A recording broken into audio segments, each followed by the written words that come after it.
It begins as an idea, transforming into a problem that begs to be solved. Like a great cycle, each answer yields another peak, the vista promises more beautiful ends, and the new journey pushes us forward. We have our builders, our visionaries, the rebels, the troublemakers, and the dreamers. Then we arrive at a new peak, with more dreamers, more builders, a few more rebels, and of course, we still have the troublemakers. Some journeys are coming to a noble end, and some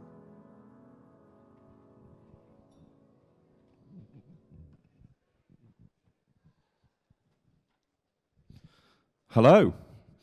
So that video is 4 years old, and it's been quite an adventure.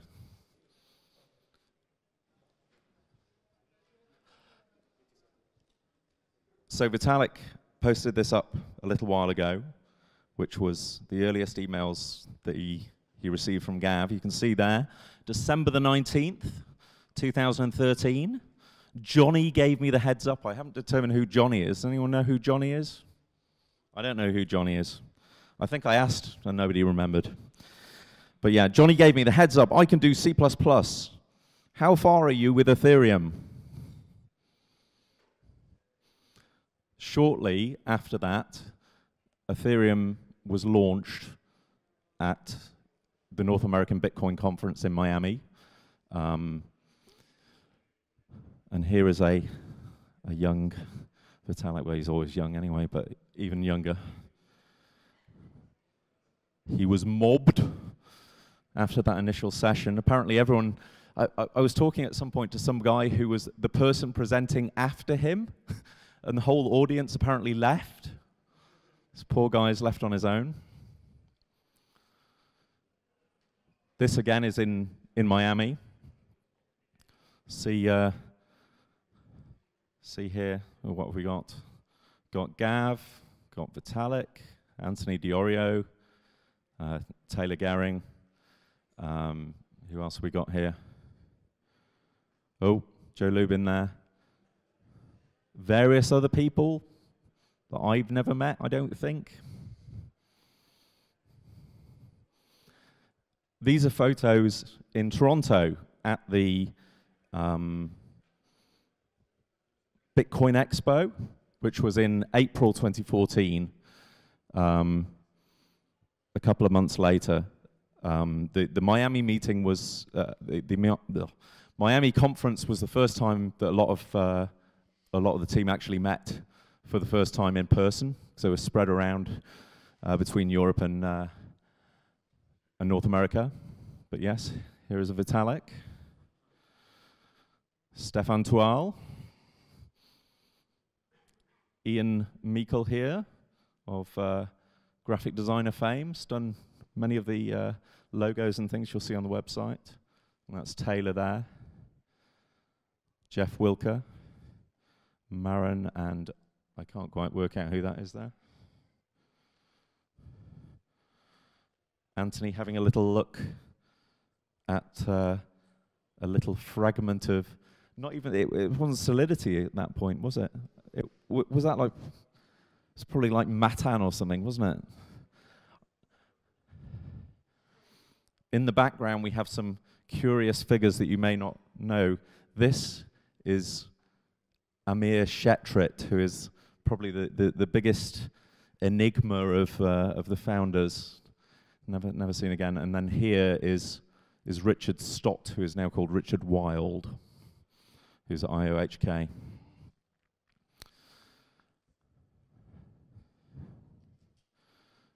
Nice shot of Joe Lubin there. And what Stefan's up to. I was told, I think by Ian, that Amir would refuse to wear the T-shirt. He was too cool to wear the T-shirt. He wanted to keep his jacket on.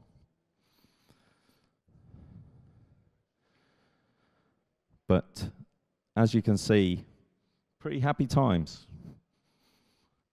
You know, people starting out on a brave new adventure.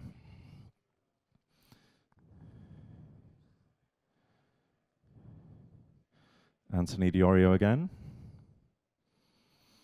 And then we hit the first schism, which I believe was in about May 2014, where Charles Hoskinson became Emmanuel Goldstein. I don't know how many people have not read 1984. Anyway, he's the Trotsky figure in 1984. You know, you always have to have an enemy. So Charles Hoskinson has become the evil baddie of Ethereum. And there was the first schism between Ethereum and, well, Cardano and Ethereum Classic and so on. The second schisms happened in summer 2015 or thereabouts, when both Joe Lubin left to form Consensus and Anthony Diorio left. Well, he didn't really leave because he wasn't so engaged. He got less engaged and focused on Jackson Decentral. The third schism was when Gav departed, which is really the root of our Geth versus parity tensions that we see popping up now and again.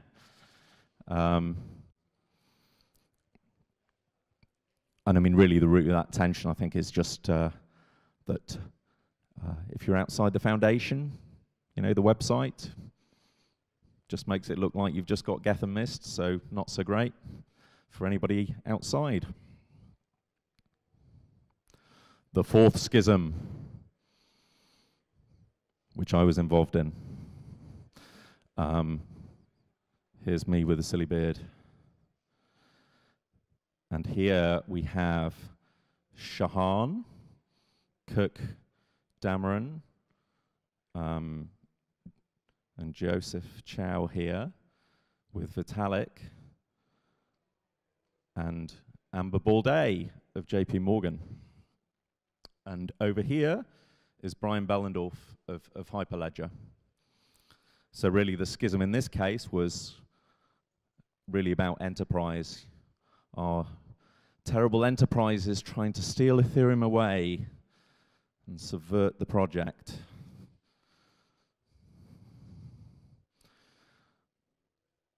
So we've got about 6 factions, I think. So we have the foundation. You know, Vitalik, everyone knows, is a dictator who bailed out the DAO single-handedly. I'm sorry? You know, Charles is Emmanuel Goldstein. He is the devil. We all know that. Joe Lubin of Consensus is an empire builder who only cares about money. Gav is egotistical and non-collaborative. And Anthony Diorio is an opportunist who only cares about money as well. And Hyperledger and the Enterprise Ethereum Alliance are just there trying to co-opt Ethereum for the banks and to ruin the whole project. Of course, all of these are not true. They are demonization, because that's what humans like to do. It's very simple, isn't it, to think you have good guys and bad guys. And if only people would stop being bad and do what you like, it would all be fine, right? Yeah, not so much. So I really came to realize that the story really of Ethereum and starting with the founders is, you know, you have people, both in the founders and people coming along who are, you know, autistic, sociopathic, or could be labeled as egotistical, chronic social anxiety, severe depression, suicidal, greedy, selfish. But on the upside, autistic, which is a good thing in terms of thinking deeply about problems. Someone was saying to me at some point, don't try and cure autism. The planet will come to a halt. Nobody will solve hard technical problems anymore. Geniuses, altruistic people, visionaries, selfless and fearless people. Because ultimately, everyone is a mixture of good and bad. Whatever good and bad mean, because those are value judgments as well. So my truth is that diversity is strength. You know, everyone is a mixture. We are all misfits, myself included, because neurotypical people would never have embarked on this project. You do not have these kind of crazy moonshots and people just quit their office jobs and decide, yeah, I'll go do that. That'll be a good idea. You know, and really, the founders, it's just a bunch of dudes. It's just a bunch of dudes just trying to do an incredibly hard thing, which may or may not even be possible. It might be illegal, but it could be awesome. So you try. Many with poor interpersonal skills, because it's just a bunch of dudes who don't really have good ways of resolving conflict. So they just stamp all over each other and piss each other off, and they don't know how to say sorry when they do that, and now they hate each other. And this is not an Ethereum-specific thing. It's a very common thing throughout blockchain, throughout technology, throughout dudes. But here's the thing, you know, Ethereum, it's kind of worked, you know. It's, you know, we're not all the way there, but, you know, certainly when you look back, you know, if you could dream of where we are now 4 years ago, everyone would be delighted. What a fantastic success. You know, the world is waiting, the world is sold. You know, as Vitalik said earlier this year, you know, it's kind of a matter of execution now. You know, we've got, you know, the supply and the demand have kind of matched up, you know. Every Fortune 500 and their dog, you know, want to get to production. You know, can we just solve scaling? Can we solve privacy? Can we just go? Can we get to done? Can we get to feature complete? And the thing is, you know, we've got gigantic amounts of resourcing now. You know, so we're seeing both on the public Ethereum side and on the enterprise side, you know, giant teams starting to form, and it's great. So, you know, we don't need to hate each other. You know, everyone's played their role, and we've all got a lot more in common than we have difference. So let's all, you know, just work together.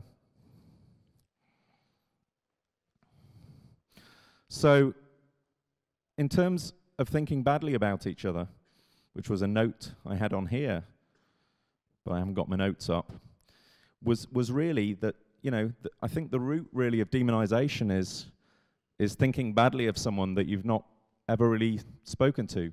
You don't really know personally. You've just heard stuff about them secondhand, what they did, what they said,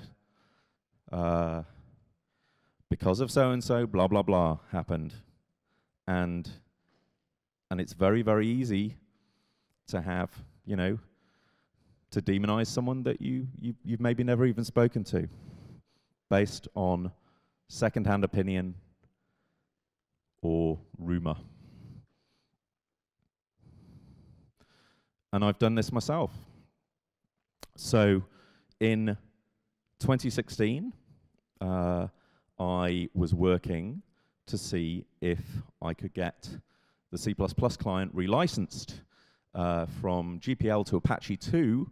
So a variety of people wanted to use it, but the primary thing really was seeing if we could get an Ethereum client into Hyperledger, so that our answer on enterprise would be, you want to do public Ethereum? Great, talk to the Ethereum Foundation. You want to do something with enterprise? Brilliant. Go to the Linux Foundations, a whole bunch of companies doing stuff there, they can help you. But it didn't work. I spent 5 months doing the most boring paperwork ever, chasing all this shit up, and it did not go through because Ethcore blocked it. Gav and Marek did not sign the paperwork. They were major contributors, so it was just stalled. So yes, let me read this here. For anyone reading, this is me writing, and coming away confused from the experience, it was Ethcore who blocked it. And Hoddle Dwan says, I don't know how to feel about this. I can totally see Gavin being a pompous prick at times, but I can also clearly tell he has convictions and thinks ahead a few steps of the average person. He doesn't talk often here or really anywhere two-sided, preferring to blog, I think, instead of engaging in debate. That's neither good or bad, but perhaps disappointing for many of us more vocal types.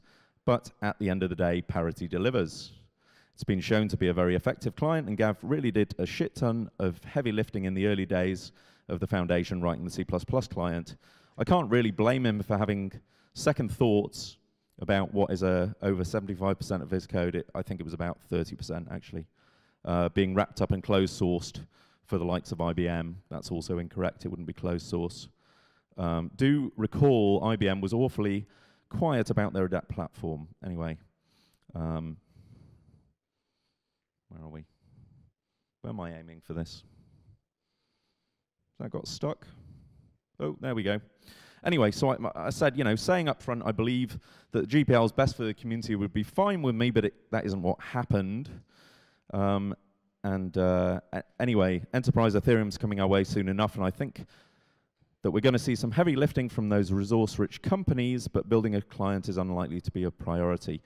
So really, the Enterprise Ethereum Alliance came around because of that licensing not going through. It would never actually have happened if that had happened. Anyway, that really affected me very seriously. So I'll just read this through. So on the 31st of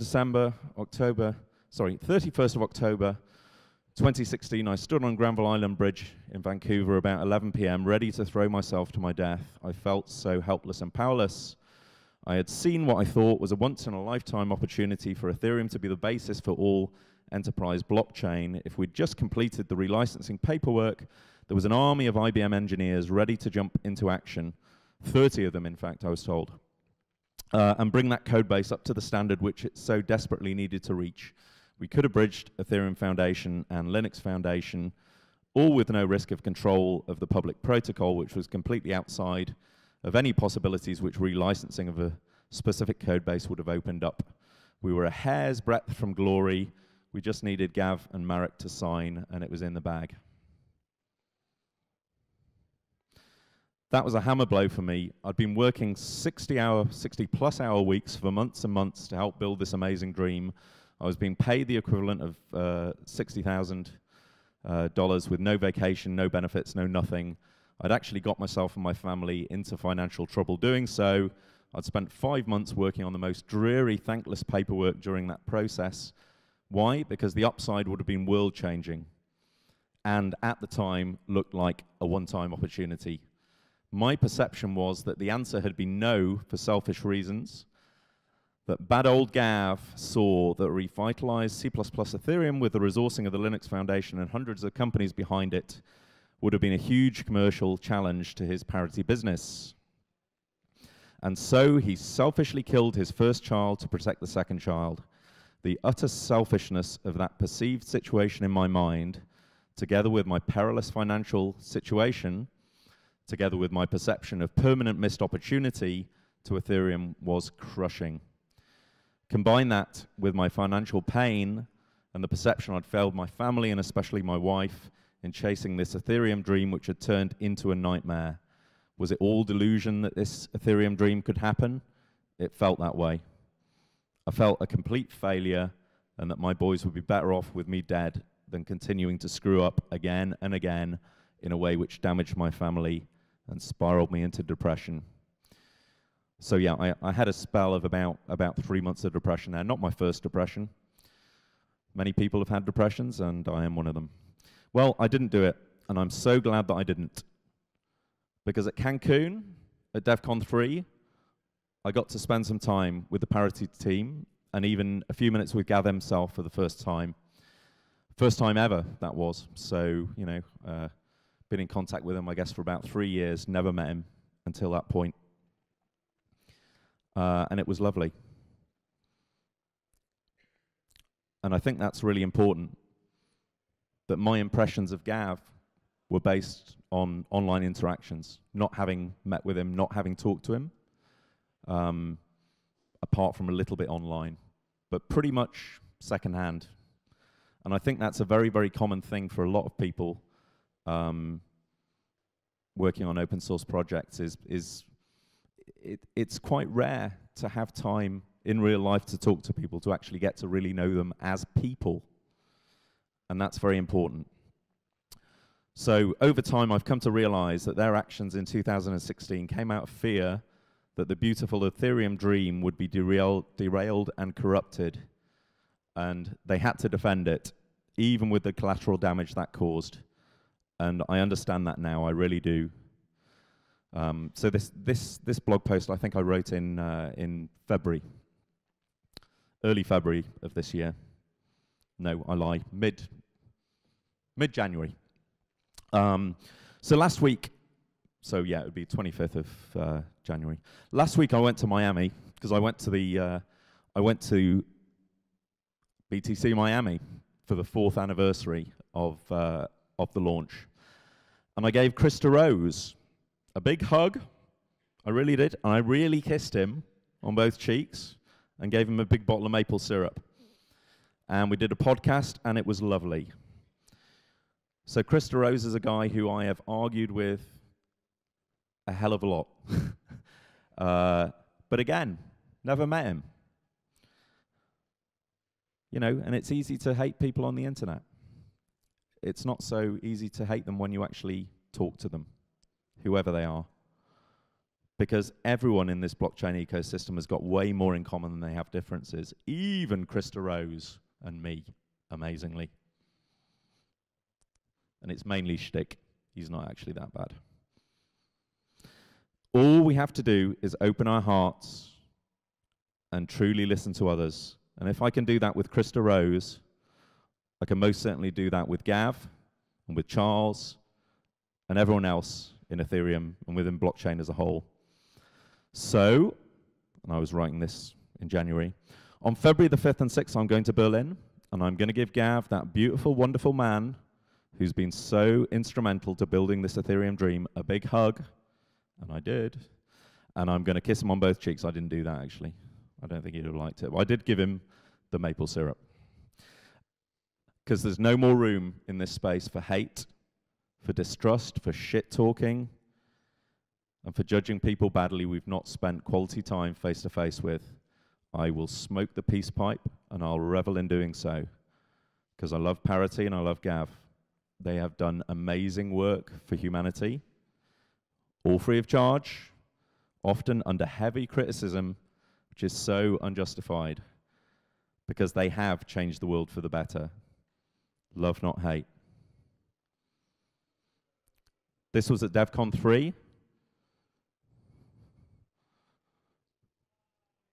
Hudson, who should be speaking here right now, I'm filling in the gap, he vacated. This is Robert from Parity. Peter from the Web3 Foundation. Yuri. Gav and me. And then I went to Berlin. And I met with Gav. And I met with the Parity team. I spent a full day with them. Spent about 3 hours talking to Gav in the evening. And I gave him maple syrup! Of course I did. I have got a British voice, but I am Canadian as well. I'm dual citizen. Anyway, Ethereum's just the start of what I'm talking about, right? The same behaviors have happened time and again across blockchain, repeated tribalism across projects. Your project is a scam, you are idiots. This is an attack. And we seem to have forgotten how science works and about facts. not rhetoric, discussion, measured discussion. Just looking at Nick and thinking about IOTA as an example. But yeah, you know, in a quest to build a perfect machine, we've forgotten to be human. Because really what we're building is for the benefit of humans. It's not really for the computers. And you know, you can't build a perfect machine which means that you don't have to talk to humans anymore. Those awkward humans that do things that you don't like. Anyway, I really hope that we can have, you know, a new start within Ethereum, and that at this community conference and at the Fellowship of Ethereum Magicians, we can really have, you know, the start of really recognizing that we are all one community, and irrespective of, you know, what projects we're working on or what we're doing, you know, that we are all in it together. Wonder Woman, fantastic bit of stuff here. I don't know if anyone's has not seen the Wonder Woman movie. It is fantastic. She closes the movie with, "I used to want to save the world, to end war and bring peace to mankind, but then I glimpsed the darkness that lives within their light. I learnt that inside every one of them, there will always be both. The choice each must make for themselves, something no hero will ever defeat. And now I know that only love can truly save the world. So I stay, I fight, and I give. For the world I know can be. This is my mission now and forever."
So yeah, I mean, it might seem trite and naive, but the fact is, all of us have got the power to change the world.